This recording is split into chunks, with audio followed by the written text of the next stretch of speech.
여러분, 특히 여러분들이 이제 보면은 이거 하나 쓰고 시작할게요.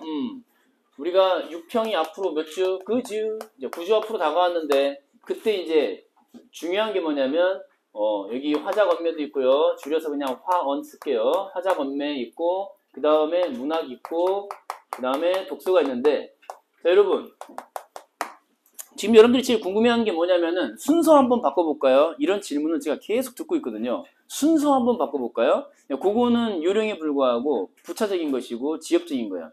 순서 바꿔가지고 뭐 어찌어찌 도움을 얻고자 한다는 거는 꼼수니까 오래가지 못하고 네 실력이 언젠간 들통나요. 언젠간 들통나게 돼 있어요. 순서 바꿔봤자 그거 아무 의미 없어요. 그거 될 때가 있고 안 될 때가 있거든요. 근데 되는 때를 일반화하는 오류를 범할 수 있어요. 될 때가 있는데 교육청이거나 사설이거든요. 평가원이나 대숭에서는 네가 그딴 식으로 하면 100전 100패예요. 알겠어요? 순서 확정이야. 바꾸지마. 바꾸지마. 바꾸지마. 바꾸지마. 왜냐면은 독서는 네가 못 풀 문제 담고 있는 지문이 2개가 나온단 말이에요. 그러니까 독서의 두 개 지문 때문에 너는 순서를 절대 바꾸면 안 돼. 네가 바꾸잖아. 평상시에 잘 나왔는데 수능에서 폭망했어요. 또 그 얘기를 하게 될 거야. 왜? 독서는 네가 못 풀 지문 2개가 꼭 나와요. 네가 절대 못 풀어. 내 말은 제한된 시간 내에 그리고 조금 더 위로를 해드릴게요. 제한된 시간 내에 못 풀고 일부는 풀 수 있겠지만 완벽하게 해내는 건 불가능해. 무조건 틀리는 문제가 나올 수밖에 없는 2개 지문이야. 그건 어쩔 수 없어. 네가 못 풀게 만든단 말이야. 못 풀게. 그러니까 이거를 주목하셔야 이걸 봐야 되는데 저 아무래도 안 되겠어요. 이번에 독서가 쉽게 나왔는데 독서를 먼저 풀 걸 그랬어요. 무슨 개소리야. 교육청이니까 그런 거야. 교육청이 해설을 봐봐. 그러면 출처가 있어요. 무슨 책 어디에서 발췌 편지 그렇게 안 내 대수는. 책에서 찢어와가지고 그 시험이라고 내고 있어. 평가원은 그렇게 안 낸단 말이에요. 지가 직접 쓴단 말이에요. 주재원들이. 그러니까 요거를 유념을 하신다면 순서 절대 바꾸면 안 돼요.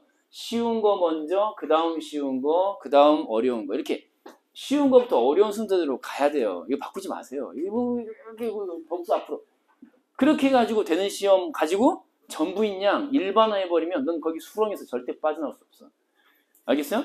이번에 바꿨더니 점수가 올랐어요.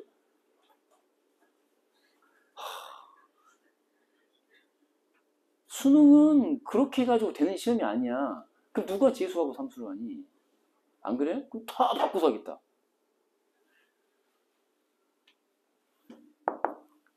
알겠죠? 절대 바꾸지 마.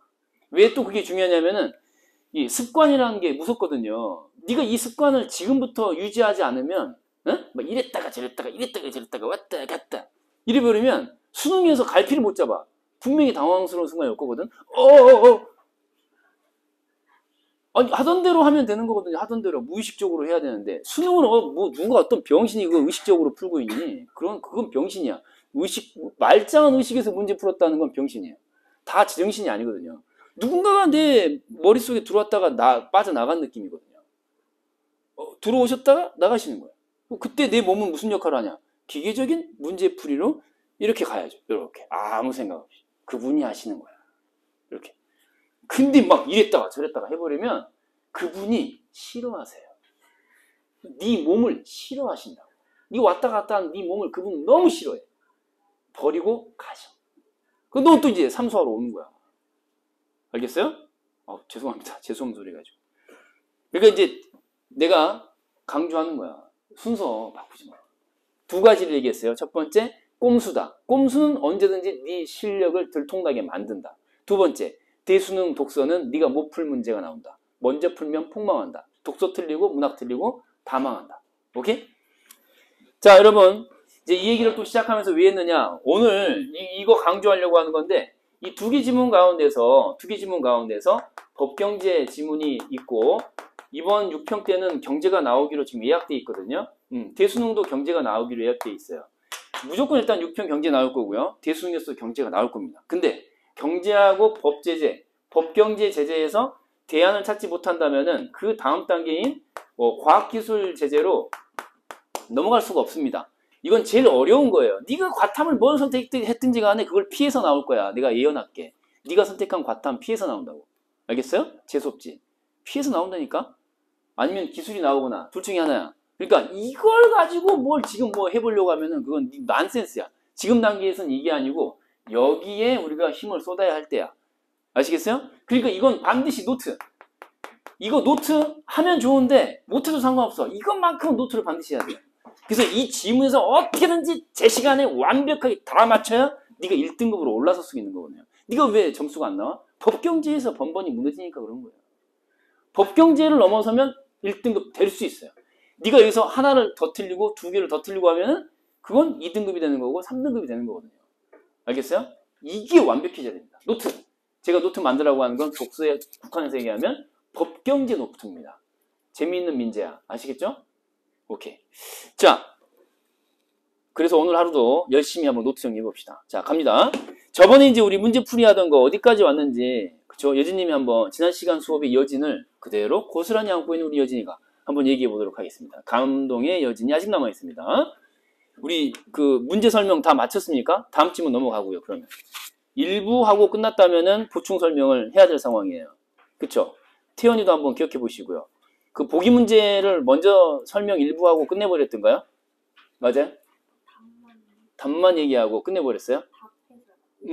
아, 그래요. 33번 문제를 가보겠습니다, 여러분.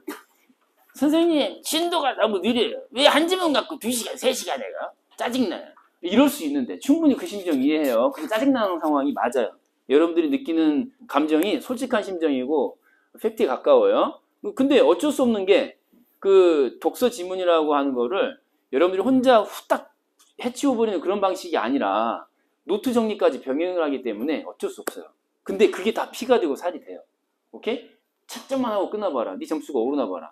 절대 안 올라요. 알겠죠? 진도 느린 거, 이거 답답한 거 이해하는데 여러분들 위해서 그런 거니까 안고 가야 돼요. 자, 내가 인정했어요. 느리다. 수업 엄청 느리게 한다. 근데 피가 되고 살이 될 것이다. 내가 고맙게 느껴질 것이다.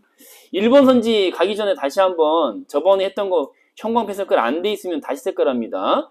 세 번째 줄에 바젤2 협약이 색깔 안 돼 있으면은 다시 색깔 하시고요. 바젤2 협약 있죠? 그러니까 이거를 이제 기본 배경 지식을 노트 필기를 통해 내 머릿속에 각인시키고 그리고 보기 속의 단어와 지문 속의 단어를 1대1 대응한다라고 하는 그런 아주 기본적인 풀이 원리에 따라서 접근한다면은 어려운 보기 문제마저 여러분들이 3점 먹고 가는 거예요. 그럼 1등급이거든요. 100% 1등급입니다. 이거 맞히면 1등급이야 이제. 이게 안 되니까 맨날 2등급에서 미끄러지는 거거든요. 최대 점수가 1등급이 안 나와. 그래서 바젤2 협약 색깔해야 돼요. 지문 속에 있는 거. 동시에 또 뭐였냐면은 얘가 그 표준 모형이라고 하는 게 물론 나와 있어요. 이게 보이면 좋고요. 색깔 한번 해보세요. 표준 모형이 보이면 좋고 안 보여도 상관없어요. 바젤2로 가서 따라 읽으면 되니까 요게 안 보여도 상관없는데 근데 사실은 이제 이건 봐야죠. 회사체에 반영된 유형 가중치 형광펜 색깔 이건 봐야 돼요. 왜냐면 수치로 나와 있는 녀석인데 요게 밑에 표하고 직결되기 때문에 50%라고 하는 것이다라고 하는 거를 여러분들이 체크를 해야 되기 때문에 이런 정도는 체크해야 되고요. 그 다음에 또 색깔했던 게 분수식의 분자에 해당하는 자기자본이랑 맞죠? 자자. 그리고 분수식에서 분모에 해당하는 거 위가산 있었잖아요. 위험가중자산 이게 이제 분모다. 잘 모르겠으면 여기다가 분모라고 쓰시고 분수식에서 분모에 해당한 녀석이에요. 그쵸? 맞죠? 그리고 이제 위로 가시면 자기자본 같은 경우는 뭐라고 그랬죠? 자기자본은 분자에 해당하는 것이고 그렇죠? 그래서 위가산분의 자기자본 곱하기 100 그게 BIS 비율 1, 2의 공식이었잖아요. 그쵸? 이해되시죠? 바젤 1, 2 공식 이렇게 보시면 돼요. 그러니까 이제 1번 선지가 자연스러운 거죠. 가볼게요. 1번 선지 각 은행이 공시한 BIS 비율은 이제 보기 얘기하는 거예요. 보기에서 계산할 수 있는 그 결과값은 이런 얘기야. 분모분의 분자 곱하기 100이라고 하는 결과값이 이런 얘기죠. 그게 바젤위원회가 제시한 규제 비율 이렇게 이제 끊어보시면은 여기서부터 여기까지 괄호 처리했을 때 얘는 몇 퍼센트? 8%보다 최소한 8% 이상이어야 된다. 그렇잖아요. 지문의 공식의 의미거든요. 왜냐면은 바젤 1이나 2가 모두 8%라는 거를 깔고 있는 거거든요. 1은 당연히 8%고 2는 별도의 언급이 없기 때문에 8%로 가는 거예요. 오케이? 보기는 지금 보기 2에 해당하는 것이라서 1을 따라 8% 이상 이렇게 가는 거야. 그럼 이 괄호 처리한 게 택민님 자 10분만 줘봐라. 내가 못 푸는 지문이 없다. 우리 택민이 얘기해 볼게요. 뒤쪽에 있는 녀석 몇 프로? 8%예요. 그쵸? 이거 계산해 보세요. 보기에서 말하는 BIS 비율 분모분의 분자 곱하기 100은 몇입니까? 혹시 계산했어요? 아니요. 예. 예. 지금부터 10분을 드릴 수는 없고요. 10초 드릴게요. 10초. 아까 분모는 이것이고 분자는 이것이다 라고 얘기했으니까 자 택민이가 계산하는 동안 여러분들도 옆에서 응원하면서 같이 계산합니다. 자 응원하세요. 깜빡이 마셔. 자 분모분의 분자 계산하세요. 지금 계산해. 다음 깨봐. 쫄면 안 돼. 이렇게 하라고 이렇게 하라는 거 아니에요. 지금 이렇게 하라고. 요거 다 더해서 분모야 분자야? 분자에 해당하고 맞지? 자기 자본이니까. 여기 밑에 있는 숫자들 다 더해. 이러면 분모지? 그치? 맞지? 그래서 곱하기 100 하면 돼요. 계산해. 300 더하기 300 더하기 400이니까 1000 맞니? 1000 맞니? 분모는 1000이야. 1000. 분모는 1000이에요. 1000억. 그 다음에 분자는 50 더하기 20 더하기 40이니까 얼마예요? 110 맞아요? 110 오케이. 1000분의 110 계산해. 그러면 얼마죠? 11인가요? 11인가요? 곱하기 100. 11이 아니라 이제 계산하면은 요거 100으로 없애면 결과적으로 11만 남는 거죠. 곱셈하면 결과는 11이다. 단위는 이제 퍼센트 이렇게 되는 것이고요. 맞죠?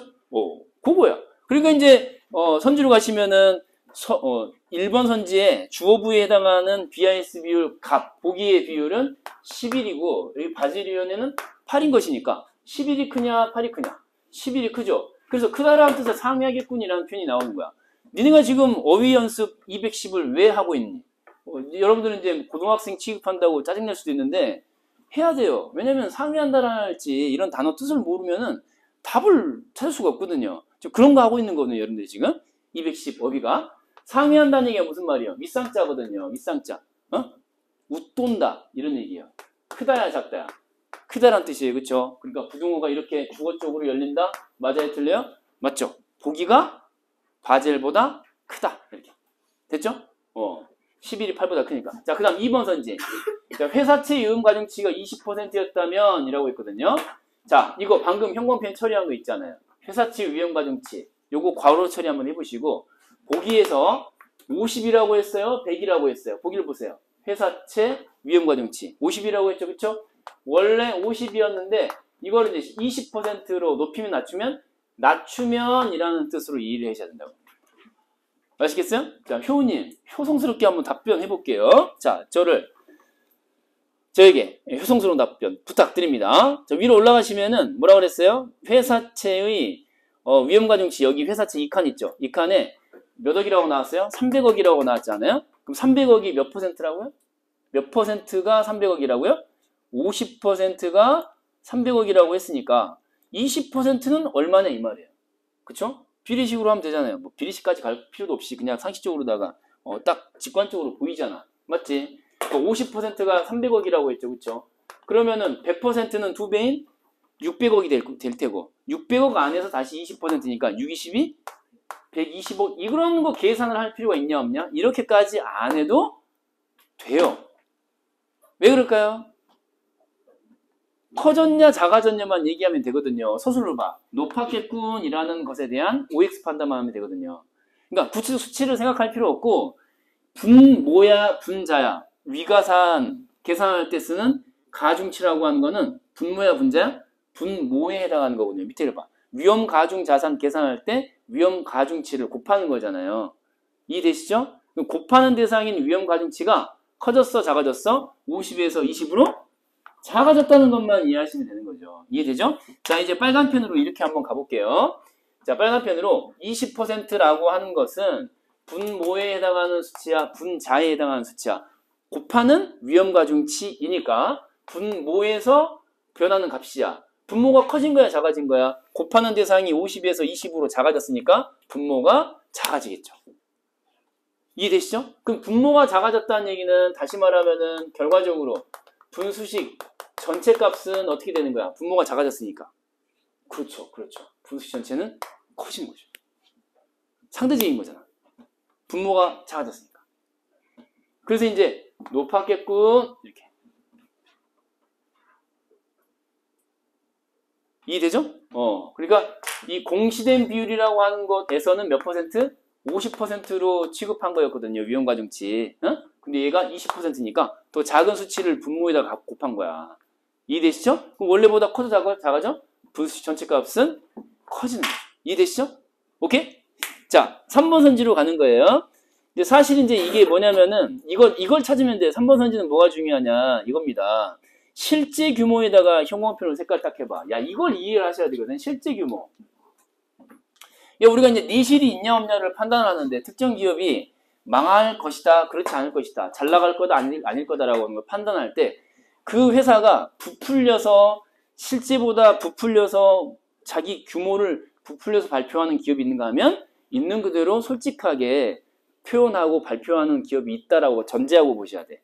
근데 사기치는 기업이 있고 진실되게 말하는 기업이 있는데 실제 규모가 뭐라고 그랬죠? 뭐뭐보다 컸다면 이라고 했거든요. 그러니까 실제 규모가 누구의 실제 규모가 누구의 실제 규모보다 컸다면 그 말은 이제 뭐냐면은 누가 내실이 있냐 없냐 그 차원으로 가야 되거든요.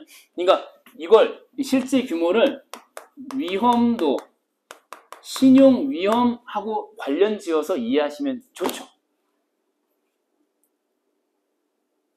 그러니까 알고 봤더니 알짜배기다 라고 할 수도 있고 알고 봤더니 허접하네 라고 할 수도 있잖아요. 생각해봐. 이것만 한 번만 더 생각하면 돼. 실제 규모가 소술부를 봐라. 뭐라고 그랬어요? 낮았다라고 했으니까 낮았다에다가 동그라미. 낮았다니까 실제 규모가 앞쪽에 있는 게 뒤쪽에 있는 것보다 컸다면 나도 컸다면 여기가 소수로죠. 규모가 얘보다 실제 규모가 얘가 더 컸다. 그러면은 얘는 위험이 높은 거야, 낮은 거야? 승관이가 얘기해봐. 실제 규모가 크다는 얘기는 내실이 있다는 얘기고 알짜배기라는 얘기잖아요. 전망이 있다는 얘기고 발전 가능성이 있다. 그러니까 위험은 높아야 낮아요. 그렇죠. 이렇게 판단하는 거 위험이 낮다. 이렇게. 그러니까 위험 가중치가 주어로 나왔을 때 주어가 다시 뭐예요? 국채, 더 내실 있는 국채, 실제 규모가 더 큰 국채, 내실 있는 국채, 위험도가 낮은 국채니까 국채가 회사채보다 낮다. 이렇게. 이해돼요, 안 돼요? 요것만 딱 연결하시면 되거든요. 실제 규모와 관련된 얘기는 지문에 있니, 없니? 없죠. 없어. 애매해. 판단하기가. 근데 어쨌든 위험으로 관련 지으려면은 실제 규모라고 하는 것이 그 회사의 신용도와 관련된 것이라고 이해하시면 되겠죠. 신용도. 믿을 만한 기업이냐? 아니냐. 거꾸로 말하면 위험하냐? 아니냐. 이렇게 연결만 하시면 돼요. 자, 다음 이제 4번으로 가볼게요. 약간은 이제 계산이 따라오는 건데요. 자, 아까 우리 이미 계산해버렸던 거예요, 이거. 가은행이 바젤 1 협약의 기준으로 신용위험에 따른 위험 가중 자산을 산출한다면 이라고 했어요. 자, 이때 중요한 표현이 뭐죠? 바젤 1이에요. 올라가 볼게요. 신용위험에 따른 가중자산에다가 괄호 처리 딱 해보시고요. 그때 이제 회사채에 동그라미 하시면은 600억이 되겠군 이라고 했어요. 그러니까 이 회사채와 관련된 바젤 1의 위험가중자산 계산법을 찾으시면 되는 거죠. 지문 갑니다. 바젤 1로 가야 돼요. 앞으로 가야 돼? 뒤로 가야 돼? 좀 앞으로 가야 되겠죠. 앞으로 가셔가지고 자, 회사채 찾아야 돼? 국채 찾아야 돼? 회사채예요. 몇 퍼센트라고 나왔니? 칠판 보시고요. 공식 아래에 바젤 1 설명하면서 밑으로 가면 위험가중자산 그쵸? 계산하면서 위험가중자산 계산하는데 곱셈의 대상이 되는 위험가중치가 그쵸? 뭐라고 그랬어요? 국채는 0인데 회사채는 100%라고 했거든요. 그러니까 100% 적용했을 때 이 말이겠죠. 보기는 몇 퍼센트라고 나왔어요? 50%야. 근데 이걸로 계산하면 100으로 계산해야 돼요. 100%로. 50%가 300억이니까 100%는 600억이죠. 이해되시죠? 어렵지 않습니다. 1대1 대응 연습을 자꾸 하셔야 되고요. OX 판단, 반복 훈련 하셔야 돼요. 왜 시간이 많이 걸리냐? 니네가 OX 문제를 대상으로 보기와 혹은 선지와 지문 속에 있는 표현을 이렇게 대응시키는 반복 훈련을 안 했기 때문에 그런 거거든요. 맨날 문제를 통으로만 풀고 부분 연습이 없어. 그러니까 전체가 어그러지는 거죠. 부분 연습이 필요한 거거든요. OX 문제를 통해서 한 선지만 딱 보고 그대로 찾아서 판단하는 거. 이 연습을 자주 반복해야 돼요. 그러면 단축이 됩니다. 자, 5번 선지는 지난번에 얘기를 했는데 보완 자본을 증액한다라고 하는 거는 페이크라고 했어요. 그쵸? 이건 이제 네가 문장을 읽을 수 있느냐 없느냐. 이거 5번 선지가 판단의 대상이 된다라고 말려든 것부터가 여러분들이 문장 훈련이 안 돼 있는 거야. 문장 분석 훈련이. 매우 심각한 상황이에요. 매우 심각한 상황이다. 왜냐면 이 말을 이해를 못한 거거든요. 그쵸? 여진님? 자, 여진님 볼게요. 됐습니까? 위험 가중 자산에 대한 기본 자본의 비율이라고 나왔거든요. 아니, 그러니까 이걸 모르는, 이거 눈을 뜨고 있는데도, 눈을 뜨고 있잖아? 눈을 뜨고 읽었는데, 이게 뭔 소리인지를 못 알아보는 거죠. 이게 뭔 소리지? 눈을 뜨고 있잖아요. 눈 감고 읽는 거 아니잖아. 눈 뜨고 있잖아. 눈 뜨고 있는데, 이게 뭔 말인지를 못 알아보는 거야. 이렇게 나와 있는데, 모르는 거지. 그러니까, 읽어봐. 뭐뭐에 대한 뭐뭐의 비율이라고 했거든요. 근데 너는 이걸 뭐라고 읽었냐면은 네 마음대로 자기 자본에 대한 기본 자본 이렇게 읽은 거야. 또는 위험 가중 자산 이게 아니라면 또는 위험 가중 자산에 대한 다시 자기 자본과 기본 자본의 비율 이렇게 읽은 거야. 네 맘대로. 여기다가 기본 자본 대신에 이걸 넣어가지고 뭐하는 짓이야? 왜 그랬어? 왜 그랬냐고? 눈 뜨고 읽었잖아. 왜 그래? 문장을 읽을 줄을 모르는 거죠. 이게 의미하는 게 뭐예요? 위험 가중 자산이 A라고 하고 기본 자본이 B라고 하면은 A에 대한이라고 했으니까 분모로 오고 얘가 분자로 가는 거죠. A분의 B만 보는 거지. 여기에 일종의 뭡니까? 여기 보완 자본, 내가 기본 자본이라고 쓰고 자기 자본이라고 썼죠, 그쵸? 근데 자기 자본이라고 하는 이게 아니라 그 뒤에 있는 거 무슨 자본? 보완 자본. 분자니까요. 그럼 이제 보완 자본을 C라고 했을 때 C라고 하는 것은 여기에 영향을 미치니 안 미치니? 미치지 않아요. C가 여기에 왜 들어와요? C가 읽어보라고. A에 대한 B잖아. 그럼 기본 자본하고 보완 자본하고 뭔 상관이냐고. 뭔 상관이야. 아직도 이해가 안 된다? 그럼 상담이 필요해요. 알겠죠? 그런 거거든요. 그러니까 지금 5번 선지는 애초에 말이 안 돼. 근데 그럴싸해 보이죠. 그럴싸해 보입니다. 그럴싸해 보인다고. 한번 계산해 볼래? 변동 없이 한번 계산해 봐. 보완 자본을 10억 증액한다면 이라고 했거든요. 그래서 바젤 3 협약에서 보완된 기준을 충족할 수 있겠군 이라고 했어. 도표를 보니까 완전 그럴싸해. 10억 원을 증액하면 보완 자본이 얼마가 된다는 얘기야. 봐봐. 10억 원을 증액하면은 보완 자본이 원래는 얼마였죠? 20억인데 30억이 된다는 거 아니야. 그치? 30억 넣어봐. 30억 넣고 그 다음에 그 자기 자본 안에 있는 기본 자본 있죠. 기본 자본 55억 원을 막 더해. 70억이 되지. 그리고 밑에 300 더하기 400을 해봐. 그러면은 이제 1000분의 70이 되는 거 아니야. 그렇게 해서 곱하기 100. 막 이렇게 막 계산을 막 하게 되는 거거든. 근데 또 그럴싸해.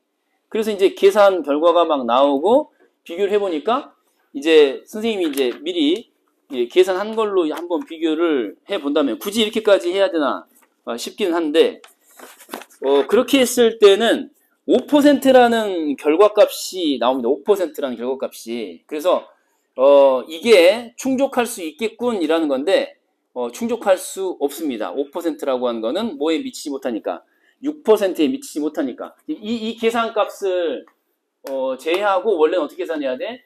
뭐분의 뭐야? 1000분의 50 곱하기 100을 해야 되는 거죠. 주어진 그 지문의 내용에 따르면 그럼 몇 %가 나와? 5%가 나오거든요. 5%. 근데 너는 이걸 넣어가지고 막 계산을 한다고. 그럼 돼? 안 돼? 안 된다고. 오케이? 이것과 상관없어요. 5%예요. 5%.